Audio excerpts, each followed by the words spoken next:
আসসালামু আলাইকুম সবাইকে, কেমন আছেন? চলে আসলাম আবার বিরক্ত করতে।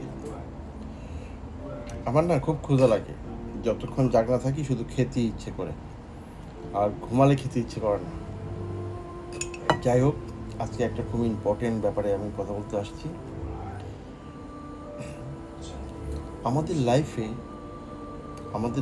আমাদের জীবনে, আপনি দেশে থাকেন, বিদেশে থাকেন, যেখানেই থাকেন, নো প্রবলেম, প্রতিটা মানুষের জীবনে একটা সুযোগ আসে, খুব ভালো একটা সুযোগ আসে।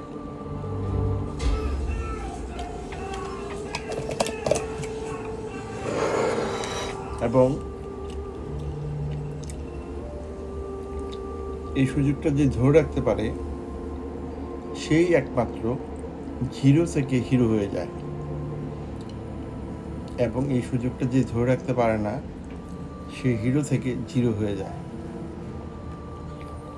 কথাটা বলছি, আমরা 2007 যখন এই মালয়েশিয়াতে আসছি, তখন অনেক লোকই হিরো ছিল। ছোট্ট ছোট্ট ভুলের কারণে তারা আজকে হিরো থেকে জিরো হয়ে গেছে। আপনি কখনোই এই ভুলটা করবেন না, এটা খুব মারাত্মক। একটা গাছ যখন আমরা রোপণ করি, তখন তাকে লালন পালন করে বড় করি, এবং বড় করার পরে আমরা কিন্তু বছরের পর বছর এর ফল পেতে পারি, খেতেও পারি, আর কোনো লালন পালন দরকার পড়ে না। ঠিক মানুষের সুযোগটাই হচ্ছে এরকমই। 5 টাকা, 10 টাকা, 20 টাকা, 100 টাকার জন্য এই কাজটা করবেন না। এই যে সুযোগটা, সম্পর্কটা, এটা কখনোই নষ্ট করবেন না। এটাকে ধরে রাখবেন, এটাকে লালন পালন করবেন, দেখবেন আপনার জন্য অনেক ভালো হবে, অনেক ভালো হবে এটা।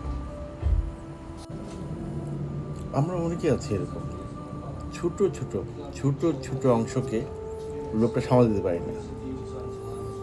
2010-এ আমার এক ফ্রেন্ডের কাছ থেকে আমি একটা ফ্রিজ কিনেছিলাম, সেকেন্ড হ্যান্ড ফ্রিজ, 300 রিঙ্গিত দিয়ে, খুব বড় সড়ো ফ্রিজটা। কিন্তু আমার ওই বন্ধুটা আমাকে নষ্ট ফ্রিজ দিয়েছিল।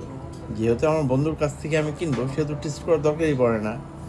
বাসায় নিয়ে আসার পরে দেখি কাজই হয় না। তারপরে সেটাকে আমি ফেলে দিতে বাধ্য হয়েছি।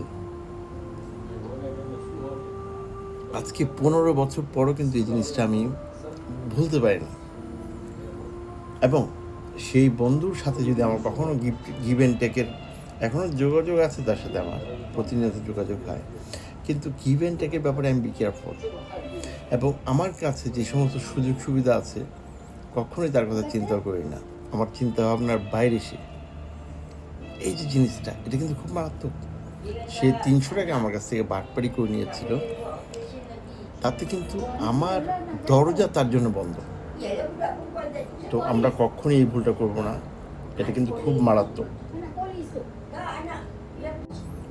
আরেকটা জিনিস, আপনি যদি মাছ ধরতে চান, আপনাকে বসি কিনতে হবে, মাছের খাবার কিনতে হবে, তারপরে কিন্তু আপনি মাছ ধরতে পারবেন। এই যে একটা ইনভেস্ট, ছোট্ট একটা ইনভেস্ট, এটা করতে আপনি বাধ্য।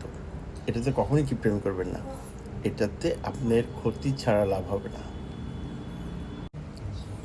কথাটা বলছি এই জন্যই, 2012 সালে আমি ড্রাইভিং লাইসেন্স করি কোম্পানি কাজের জন্য, কিন্তু ড্রাইভিং লাইসেন্স, মোটর এবং গাড়ির ড্রাইভিং লাইসেন্সটা বের করেছিলাম আমার নিজের পকেটের টাকা দিয়ে। এবং যেই সময় লাইসেন্সটা আমি হাতে পাই, ওখান থেকে স্টার্ট হয় আমার লাইফের চেঞ্জ। প্রতিনিয়ত চেঞ্জ হচ্ছে এখন পর্যন্ত। তো সেইখানে যদি আমি এই ইনভেস্টটা, ছোট্ট ইনভেস্টটা না করতাম, তাহলে হয়তো আজকে আমার চেঞ্জ হতো না। পৃথিবীতে এমন কোনো মানুষ নেই যে তার লাইফে কোনো চান্স আসেনি, তার লাইফে কোনো সুযোগ আসেনি।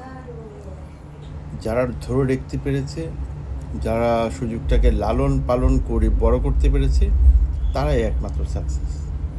আর যারা বুঝতে পারেনি, সুযোগ আসার সাথে সাথেই গাছ কেটে খেয়ে ফেলেছে, তাদের হচ্ছে পোড়া কপাল।